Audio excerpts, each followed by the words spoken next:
this story was posted on www.scientificamerican.com.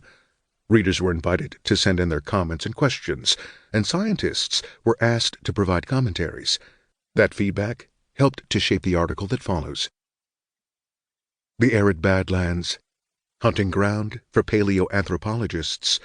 Many hominins, the group that includes all the creatures in the human line since it branched away from that of the chimps, once called it home.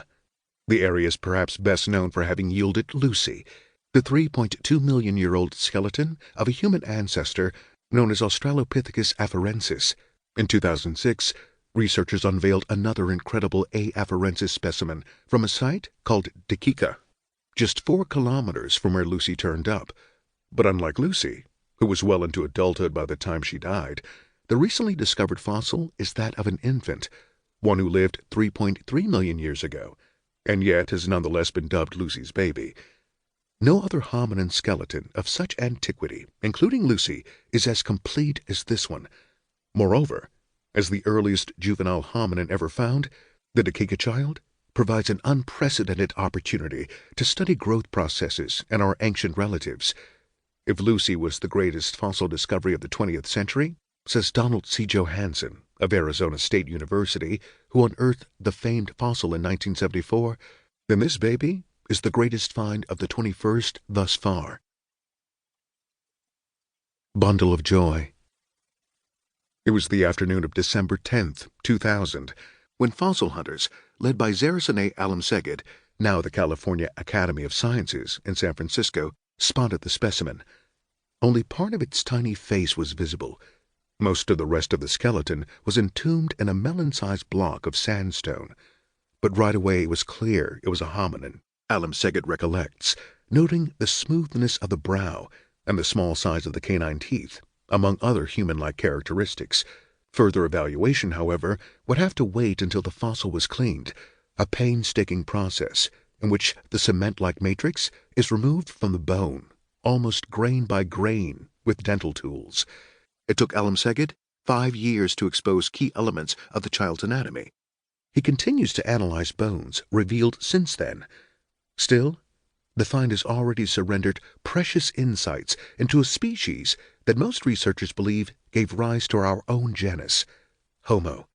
Alamseged and his colleagues described the fossil and its geologic and paleontological context in 2 papers, published in 2006 in Nature, and at a press conference held in Ethiopia to announce the discovery, they christened the child Salam, peace in several Ethiopian languages, in hopes of encouraging harmony among the warring tribes of Afar.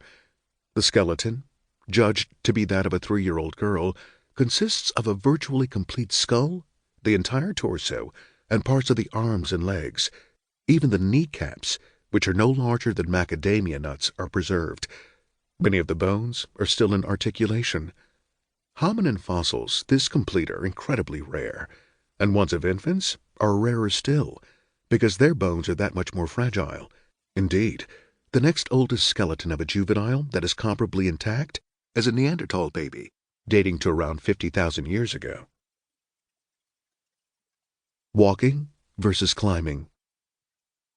The exceptional preservation of Salam, as well as that of other animals found at the site, indicates to teen geologist Jonathan G. Wynn of the University of South Florida that her body was buried shortly after death by a flood event. Whether she perished in the flood or before it is unknown. Although she was only 3 when she died, Salam already possessed the distinctive characteristics of her species. Her projecting snout and narrow nasal bones, for example, readily distinguish her from another ancient youngster, the so-called Taung child from South Africa, who was a member of the closely related Australopithecus africanus species, and her lower jaw resembles mandibles from Hadar, the site where Lucy and a number of other A. afarensis individuals were found. Salam also exhibits the same mashup of traits in her postcranial skeleton that has long irked scientists interested in how A. afarensis moved around the landscape. Scholars agree that A. afarensis was a creature that got around capably on 2 legs, but starting in the 1980s, a debate erupted over whether the species was also adapted for life in the trees. The argument centered on the observation that